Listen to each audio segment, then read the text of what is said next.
La Biblia nos habla acerca de esa paz sin igual que el Señor quiere dar a nuestras vidas. Y yo quiero que podamos pensar en eso, en la necesidad que hay en nuestros hogares, en nuestras vidas, personas alrededor, de poder tener esa paz en medio de las adversidades que hay, en medio de la ansiedad que podemos tener y que todos pasamos por allí. Yo recuerdo hace ya unos cuantos añitos atrás, unos cuantos soles atrás que dicen por allí, ¿verdad? Tenía yo unos 21, 22 años, era líder de jóvenes en la iglesia donde estaba en ese momento, y cuando estaba pasando una serie de cosas, recuerdo que había unos problemas que había tenido en la universidad, estaba bastante cargado con las actividades que teníamos que hacer dentro de la iglesia, estaba en medio de una situación económica que, bueno, por cosas que habían pasado, estaba pasando allí justo en ese momento, y recuerdo de haber hablado con un líder algo experimentado, mayor que yo, era un hombre ya de unos 35 años, yo lo veía así como, wow, es un señor ya mayor, pero ya ahorita digo que era un muchacho, ¿no? Que estaba, ¿no? Pero que cuando fui a hablar con él y le decía, mira, de verdad estoy muy cargado.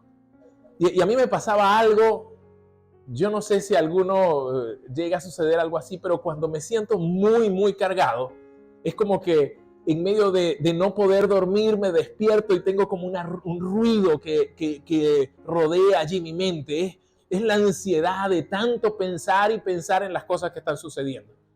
Y en medio de que yo abro mi corazón y le digo a este hombre estas cosas, él me decía, estás mal, Esteban. Un cristiano no se puede sentir así. Un cristiano no puede estar preocupado ni ansioso, no.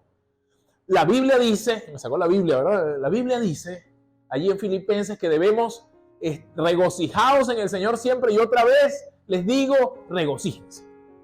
Y además dice que por nada estemos ansiosos. Y yo en mi mente lo sentía así como una cachetada, ¿no? ¡Wow! Pero a la vez no entendía, ¿cómo es eso de que será posible vivir una vida donde no esté preocupado y no esté ansioso? ¿Será eso real? ¿Será eso posible en nuestras vidas, el poder decir, no vamos a tener preocupaciones y no vamos a tener ansiedad? Vamos a hablar un poco sobre esto. Pero antes de entrar al tema, quiero decirles un poco de lo que está sucediendo en Venezuela. Estuve buscando números al respecto y en el 2019 hicieron una encuesta acerca de la ansiedad en Venezuela y dice que 7 de cada 10 venezolanos, tal vez se quedaron cortos, 7 de cada 10 venezolanos están medianamente o altamente ansiosos. O sea, están pasando por ansiedad. 7 de cada 10 están allí en ese lugar. Y eso fue en el 2019. Y ustedes saben qué pasó en el 2020, que volvió locos a todos, ¿no? Pero eso fue en el 2019. 7 de cada 10 estaban viviendo ansiedad. Hicieron un estudio en algunos liceos para medir también la ansiedad en medio de un proceso y llegaron a diagnosticar 45% de los jóvenes tenían una ansiedad alta. 45% de los jóvenes en edad de bachillerato tenían una ansiedad alta. Y saben, no soy un experto en el área, definitivamente, pero sí puedo entender a través de todo esto y a través de la experiencia que el Señor nos permite vivir, que estar preocupados y estar ansiosos es un tema importante.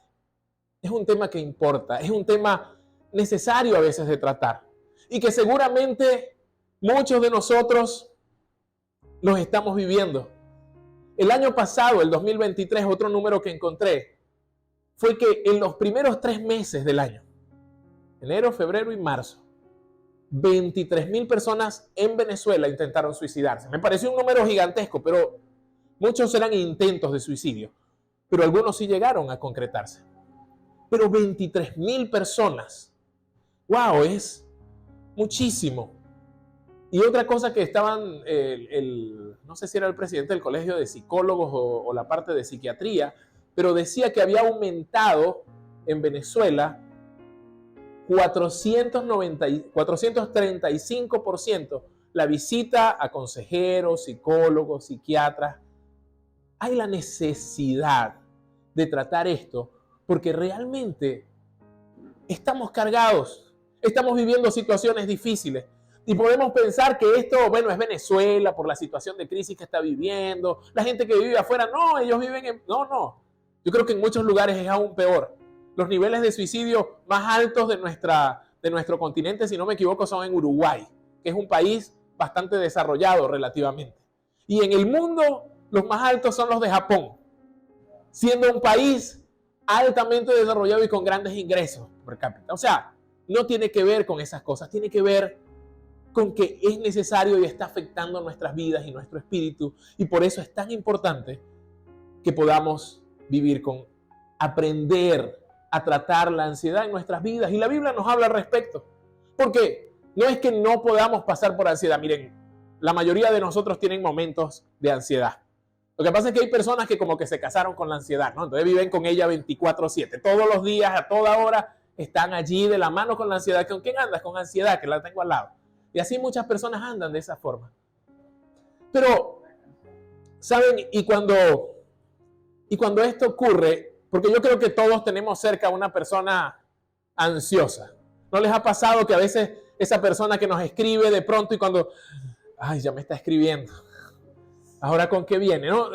Ustedes, miren, les voy a decir algo. Si usted no tiene a una persona que a usted le pasa eso, tal vez es porque usted es la persona que altera a los demás, ¿no? Puede estar pasando eso también. Pero, y a veces algunos tenemos más. Yo digo, yo estaba sacando la cuenta y decía, yo tengo más de 10 que me escriben. Ay, Dios. Pero hay necesidad. Hay necesidad. Y yo quiero que este tema, estas 4 semanas que vamos a hablar acerca de temas que hablan de la paz en nuestro corazón y en nuestra mente, podamos tomarlos en cuenta. Y vamos a tomar situaciones de la Biblia, personajes bíblicos que pasaron por este tipo de cosas, y vamos a entender en ellos lo que hicieron y lo que Dios hizo para que pudieran trabajar esa carga en sus corazones. Yo quiero invitarlos a que podamos tomar el tiempo, porque Dios puede y quiere sanar nuestra ansiedad. Pero tenemos que ponernos en sus manos. Tenemos que descansar en Él y Él va a obrar. Permítanme orar para que el Señor tome el control de este tiempo y pueda hablar a nuestros corazones. Señor, gracias te doy por la oportunidad hoy de venir, de hablar de tu palabra. Gracias porque en ella encontramos herramientas valiosas para nuestro andar. Y Señor, hoy te pido de manera especial que esta palabra pueda llegar a nuestros corazones y mentes. Y Señor, si hoy aquí en este lugar hay personas que están luchando con la ansiedad, te pido que tú puedas tratar en sus vidas y ellos puedan entender que en ti van a poder conseguir esa paz inexplicable, más allá de lo que podemos entender. Y tú puedes hacer algo maravilloso en nuestras vidas. Te lo pido en el nombre de Cristo Jesús. Amén y amén. El mensaje de hoy quise titularlo Más fe y menos ansiedad. Y vamos a trabajar. Hoy el personaje que vamos a estar estudiando es un rey de Israel, que era un buen líder. La Biblia dice que fue un buen rey de Israel. Fue el 4º rey del reino del norte de Judá. Y su nombre era Josafat. Y la Biblia nos dice que Josafat, en un momento de su reinado, estaba, como decir, todo bastante tranquilo alrededor. Y llegaron 3 reyes a hacerle frente. Y vamos a ir al pasaje que nos habla acerca de esto. Dice, Segunda de Crónicas, capítulo 20, dice, pasadas estas cosas, aconteció que los hijos de Moab y de Amón, con ellos otros de los amonitas, vinieron contra Josafat a la guerra. Vinieron 3 reinos a enfrentarse con él. Aquí dice otros de los amonitas, otras Biblias dicen meunitas, pero lo que sí es cierto es que 3 reyes vinieron en contra de Josafat. Y díganme si no pasa eso en nuestras vidas. Si no, es como que se ponen de acuerdo las cosas para que vengan. Porque nosotros le decimos, hay veces que estamos pasando por algo y decimos, bueno, si es una sola cosa, puedo con ella. Pero entonces se le une otra y después se le une con otra. Y uno dice, wow, pero ¿y por qué justo en el momento que estoy pasando esta situación? Es como que se ponen de acuerdo. Porque entonces estoy pasando por una situación familiar, pero entonces se le une la crisis económica y se le une el jefe que se empeñó en algo. Y así podemos pensar. Hay veces que estamos pasando, bueno, ahorita la situación económica casi que nos toca a todos, pero pasamos la situación económica y de pronto llega una enfermedad para más.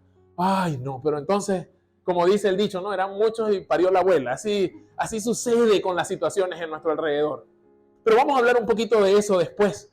Pero a veces sucede que cuando todo parece estar tranquilo, parece que las angustias llegaran juntas. Llegaran así como una tras otra. ¿Y qué hacer al respecto cuando esto pasa? Fíjense, quiero empezarles diciendo, para que ese ejemplo del inicio quede claro, que tener ansiedad no es pecado. No se preocupe, si usted está pasando por ansiedad, no es pecado a veces preocuparnos. Eso nos puede suceder a todos nosotros. Usted puede ser cristiano, puede estar pasando, y puede que llegue un momento, una situación en que usted se sienta abrumado por la situación que está viviendo. Y eso sucede. Miren, el ejemplo de Jesús mismo es una realidad. Jesús estaba a punto de ir a la cruz allí en el Getsemaní, y cuando está allí, él clama a su Padre y dice que estaba lleno de angustia, y una angustia tal que la Biblia dice que sudó sangre. O sea, Jesús pasó un momento de angustia. Y entonces nosotros también podemos pasar momentos de angustia. Situaciones difíciles, la muerte de un familiar, la enfermedad de alguien cercano, la crisis económica que estamos viviendo. No sé, hay tantas cosas que podemos estar pasando y puede llegar a nuestras vidas.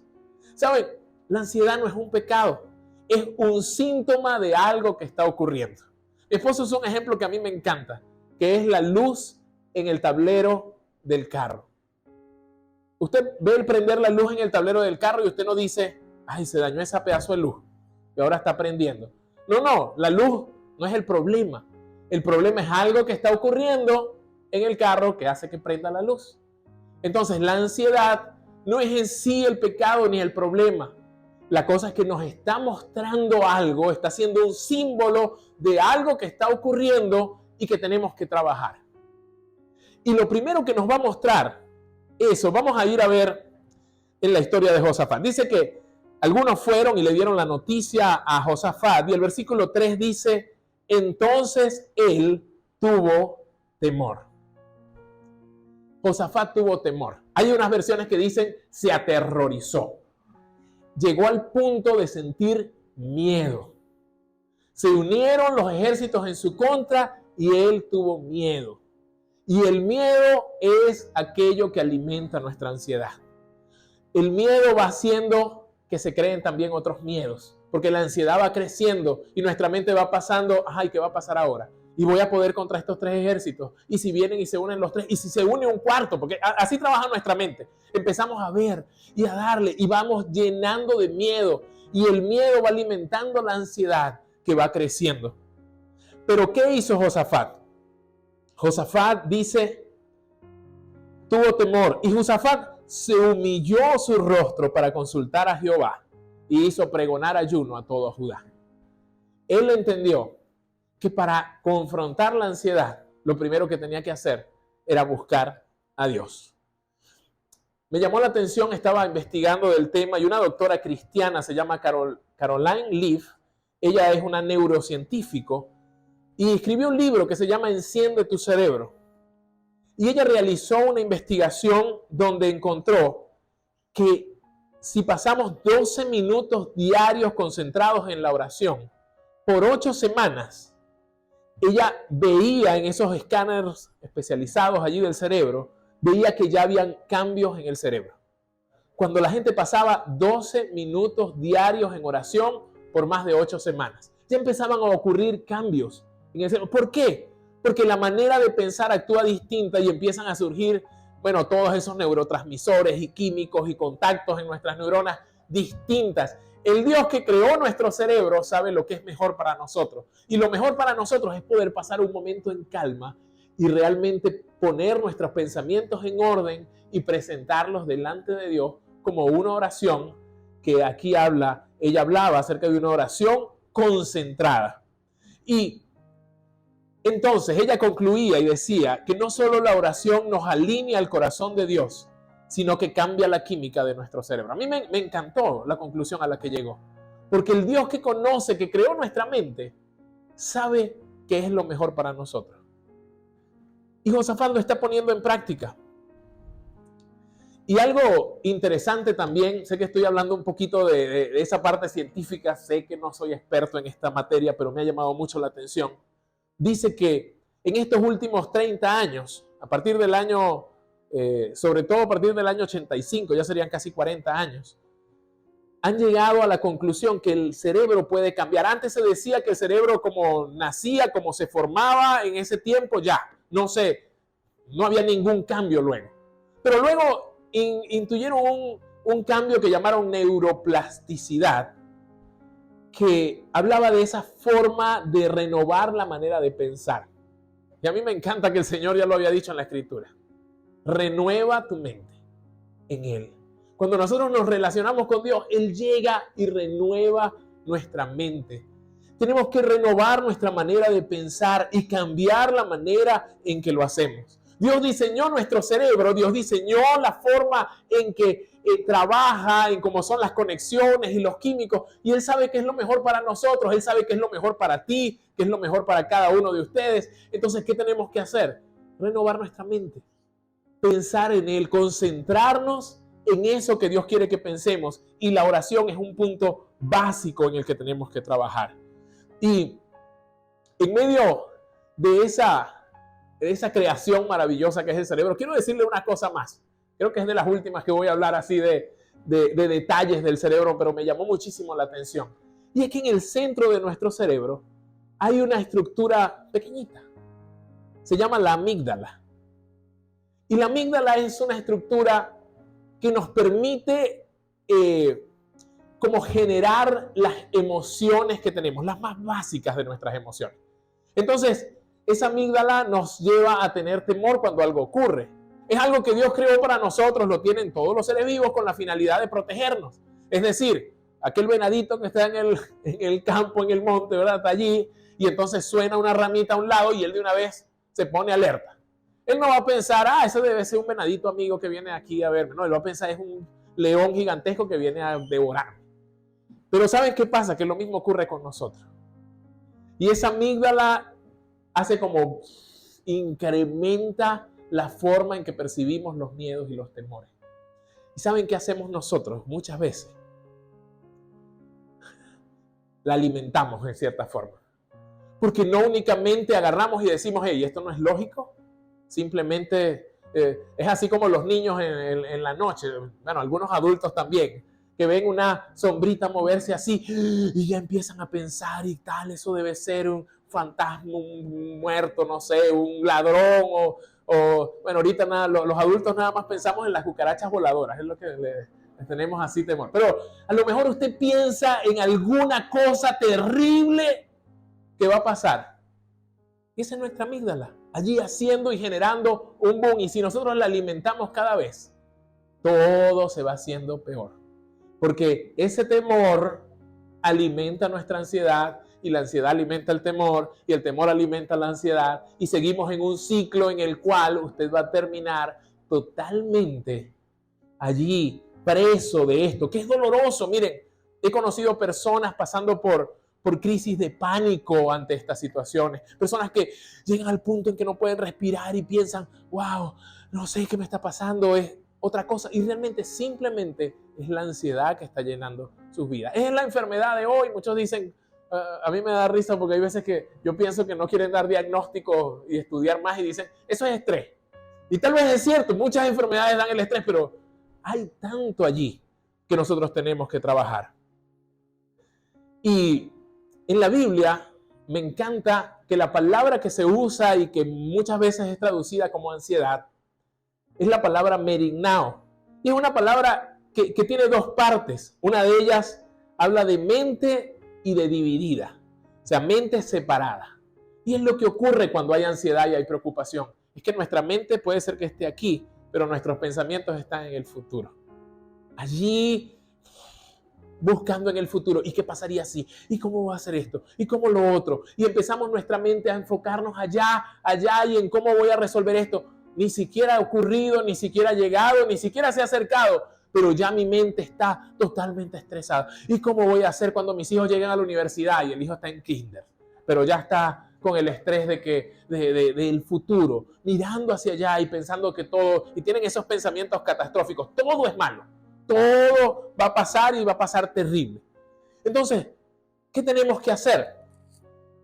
Tenemos que entender que debemos dejar de meditar en lo negativo, debemos dejar de pensar, de rumiar en nuestra mente en lo malo. La Biblia más bien dice, todo lo bueno, todo lo honesto, todo lo puro, todo lo que es buen nombre, en esto, pensar. Tenemos que llenar nuestra mente de pensamientos que nos lleven hacia lo bueno. Pensamientos que nos lleven a borrar, a calmar esa ansiedad que quiere reinar en nuestra mente. Pero, ¿saben? Esa manera de pensar, tal vez usted me diga, bueno, pero es que esa es la manera en que pensamos como seres humanos. Eso es lo natural. Pero hoy yo quiero decirles algo. La Biblia nos dice que oremos. Y puede ser que pensar de esa manera sea natural, pero orar es sobrenatural. Cuando oramos, vemos la sobrenaturalidad de Dios puesta de manifiesto en nuestras vidas. Y allí las cosas cambian. En nuestra mente van a cambiar las formas de pensar y hacer las cosas. Entonces, no nos enfoquemos en la ansiedad, sino que podamos disfrutar y entender lo que el Señor quiere hacer por medio de la oración en nuestras vidas. Segunda de Timoteo 1:7, un pasaje muy hermoso que nos lleva a entender lo que el Señor quiere que cortemos en nuestras vidas. Segunda de Timoteo 1:7 dice, porque no nos ha dado Dios espíritu de cobardía. Dice, puede traducir espíritu de temor, sino de poder, de amor y de dominio propio.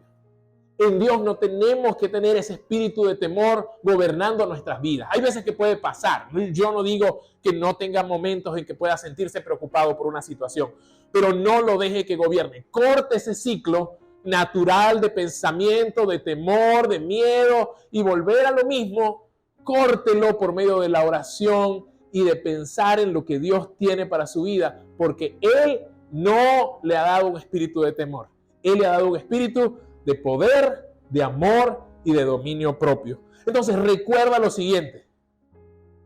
La ansiedad es ese símbolo, es ese signo allí, esa luz en el tablero que te está diciendo, hey, hay un problema. ¿Pero cuál es el problema? Busca de Dios. Busca a Dios en medio de la situación. Llévalo en oración y rompe ese ciclo de ansiedad y de pensamientos negativos en la oración. Porque sí, tal vez eso es lo natural, pero yo no sé usted, pero yo no quiero vivir en lo natural. Yo quiero vivir en lo sobrenatural que Dios tiene para nosotros. En eso maravilloso, donde Él puede cambiar las cosas. Si usted lee la oración, vamos a volver allí a Crónicas, segunda de Crónicas, capítulo 20. Y miren la oración maravillosa que levanta Josafat delante de Dios. Dice, a partir del versículo 5, que Josafat se puso en pie y dijo lo siguiente, versículo 6. Jehová, Dios de nuestros padres, ¿no eres tú Dios en los cielos y tienes dominio sobre todos los reinos de las naciones? ¿No está en tu mano tal fuerza y poder que no hay quien te resista? Dios nuestro, no echaste a los moradores. Y empieza allí con una oración mostrándose delante de Dios. Sí, yo no le pido que usted ore así como Dios nuestro, tal. Usted acérquese a Dios y diga, Señor, necesito ayuda, Padre. Necesito que me ayudes, estoy viviendo esta situación, estoy preocupado, tengo miedo ante la situación que está por venir. Abre tu corazón y preséntala a Dios, Él quiere escuchar por lo que estás pasando. Pero a mí me encanta cuando esta oración termina, está por terminar, el versículo 12 dice, oh Dios nuestro, ¿no lo juzgarás tú? Porque en nosotros no hay fuerza contra tan grande multitud que viene contra nosotros. No sabemos qué hacer y a ti volvemos nuestros ojos. Entrena tu mente para buscar la ayuda de Dios. Mira, busquemos la ayuda de Dios en medio de cualquier situación. Josafat pudo decir, yo no tengo la fuerza para enfrentarlo. Señor, y tal vez muchos de nosotros necesitamos llegar al punto de decir eso. Pero lo que pasa es que somos tercos. Y empezamos en nuestra fuerza y hacer y tratar y movernos y tratar de resolver por aquí. Y lo que terminamos es cansados de las situaciones que estamos viviendo. Presentémonos como Josafat. Señor, yo no tengo las fuerzas para resolver esto. Ya se me acabaron las ideas para poder llegar aquí. Pero te necesito a ti. Estoy buscando solución en ti. Dígale, ayúdame, Dios, cuando estés en medio de este proceso de ansiedad. Señor, es en ti que confío. Y vamos a leer lo que dice Primera de Pedro 5:7. Es un pasaje hermoso que justamente nos habla de esto. Dice, echando toda vuestra ansiedad sobre Él, porque Él tiene cuidado de vosotros. Imagínense qué maravilloso lo que Pedro podía decirle a la iglesia y lo que nos dice el Señor a través de Pedro a cada uno de nosotros. Dice, echa tu ansiedad sobre Él y Él tiene cuidado de ti. Podemos ir con esa confianza delante de Dios. Echa tu ansiedad sobre Él. No la retengas, no, es que esta es mi ansiedad. Yo tengo que resolverla yo. Y así viven algunos, viven como con un bolso lleno de ansiedad y viven allí. Y entonces uno trata como de hablar, no, pero es que... Y no terminan ni de hablar de tanto que están angustiados por la situación. El Señor dice, descansa, echa toda tu ansiedad sobre mí, porque yo tengo cuidado de ti, nos está diciendo el Señor hoy. Entonces, hay veces que ya no podemos, pero podemos decir como Josafat, Señor, no puedo, pero mi mirada está en ti, mi confianza está en ti, mi oración está en ti. Entonces, ¿qué hay que hacer? Orar, es lo primero que tienes que hacer. Segundo que tienes que hacer, toma una pausa. Hay momentos en que tenemos que parar un momento y decir, bueno, ya va. Vamos a reempezar y a reinventarnos las cosas y vamos a pensar mejor lo que está ocurriendo. Hay que tomar pausas, porque a veces estamos allí dando y dando. Miren, yo soy una persona que le cuesta tomar pausa. Yo no sé, yo creo que muchas veces muchos de los hombres somos así.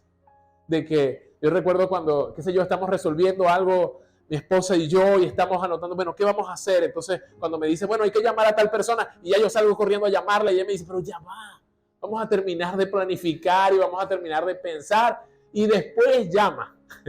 Pero a uno le gusta salir a hacer las cosas. Y hay veces que el Señor dice, ya va, espérate, déjame darte el plan, espérate un momentico, respira profundo y permite que echa tu ansiedad sobre mí, descansa. El pueblo, allí cuando leemos en el libro de Crónicas lo que pasó con Josafat, dice que el Señor mandó al pueblo a quedarse tranquilo en un momento y que Él iba a luchar por ellos. Y hay momentos en que necesitamos pausar un poco las cosas. No es quedarnos quietos y no hacer nada, porque al Señor no le gustan los flojos. Yo siempre he pensado que al Señor no le gustan los flojos, los que esperan como que, no, Dios hace todo y yo espero. No, yo no creo que sea de esa forma. Pero sí creo que hay un momento en que hay que tomar una pausa y decirle, Señor, dirígeme, guíame tú. Porque hay veces que somos nosotros y nosotros haciendo y tratando de corregir y las cosas no cambian. Hay necesidad de estar un momento en pausa. Allí en Segunda de Crónicas, ya el versículo 15, dice que dentro de la reunión, cuando están orando y están allí frente al templo, uno de los profetas se levanta y da una palabra de Dios y dice, oíd Judá y todos vosotros, moradores de Jerusalén, y tú, rey Josafat, Jehová Dios dice así, no temáis ni os amedrentéis delante de esta multitud tan grande, porque no es vuestra la guerra, sino de Dios. Y yo creo que hoy hay personas que necesitan escuchar esto hoy. Y se la voy a leer en otra versión. Dice, no tengan miedo, no se desalienten por este poderoso ejército. A llamarlo poderoso problema, por lo que sea, porque la batalla no es de ustedes, sino de Dios. En medio de la ansiedad podamos decir y calmarnos y decir, entender lo que Dios le quiso decir a Josafat también por esta palabra. Comprende. Tenga tranquilo. No tengas miedo. Recuerden que cortar el miedo corta esa línea de pensamientos en nuestras mentes. La batalla no es de ustedes, es de Dios. Podemos confiar en Él. ¿Y qué sucedió después? Vamos a seguir. Entonces, tenemos la situación. Es lícito estar ansioso en algunos momentos. Oremos, busquemos el rostro de Dios, tomemos una pausa y digamos, bueno, Señor, dejamos esto en tus manos. Pero en tercer lugar, es tiempo de alabar y agradecer. ¿Saben qué sucedió? El Señor los mandó a que fueran a la guerra.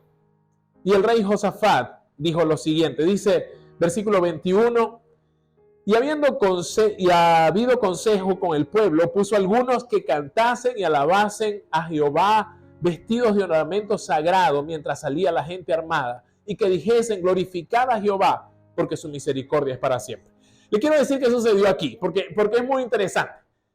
Van a la guerra, y entonces el rey agarra y dice, los que van a ir al frente del ejército, y a lo mejor algunos pensaron, los valientes, los arqueros, los guerreros más experimentados. Y él le dice, no, al frente van a ir los adoradores, los que van a llevar las alabanzas y con la música y con sus instrumentos musicales. Imagínense, era como, vamos a ir a un conflicto y vamos a lanzar enfrente a Karina y a Joelín, ahí, que estén al frente, ¿verdad? Así que sean, a Esteban, a Francisco y a todos, ¿verdad? Pero ¿qué pasa? Tal vez alguien dirá, cónchale, pero esa no es la manera de ir al conflicto. No, pero es que lo primero que usted tiene que hacer ante eso es poder alabar a Dios y agradecer. ¿Saben qué sucede? Cuando hay esa ansiedad y ese temor que está sucediendo allí, nuestra mente y nuestra ser se vuelve quejoso. ¿Es o no es así? ¿Cuánto nos volvemos a quejarnos de todo? A pensar que todo está mal. Miren, eso aleja hasta la gente cercana a nosotros. Yo creo que a nadie le gusta estar cerca de un quejoso que vive diciendo todo lo malo y todo va a pasar y todo va a ser peor y entonces siempre hay una queja de todo. Algo sucede bueno y dice, no, pero es que entonces es que mañana lo van a hacer peor. Entonces, no, pero es que dale gracias a Dios que hubo algo bueno hoy. No, pero es que todo es hacia lo malo. Entonces, eso va generando más daño en nosotros y va creando más ansiedad. Entonces, ¿qué tenemos que hacer? Tenemos que hacer lo contrario. Tenemos que cambiar esa manera de pensar y decir, alabar a Dios. Hay un canto que nosotros cantamos aquí, que a mí me encanta el concepto y me encanta también, creo que ya hemos contado lo que significa.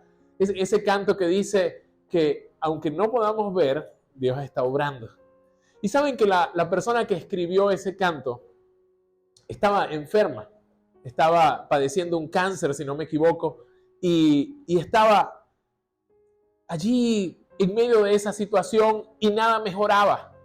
Pero ella decía en su canto, cuando lo escribía, decía, aunque no pueda ver, tú estás obrando. Hay veces que no podemos ver el cambio de la situación, pero aún en medio de eso podemos alabar a Dios y agradecerle y confiar de que en medio de esa situación ya Dios está obrando. Tal vez tú no lo puedas ver en el momento, pero podemos confiar de que Dios está obrando. ¿Saben? Ellos salieron con los instrumentos musicales, fueron a la guerra y el Señor le dijo, bueno, van a adorar. Y cuando empezaron a cantar, si usted lee ese pasaje, yo los invito a leer esa batalla. Cuando él llega allí y empiezan a cantar, dicen que los de un reino contra otro se levantaron y cayeron en las trampas que ellos habían fabricado para los del reino de Judá y ellos mismos se destruyeron. Y el pueblo de Judá no tuvo ni siquiera que ir a pelear la batalla. Simplemente fueron y recogieron las riquezas que había dejado ese ejército allí. Yo digo, hay veces que nos llenamos tanto de preocupaciones.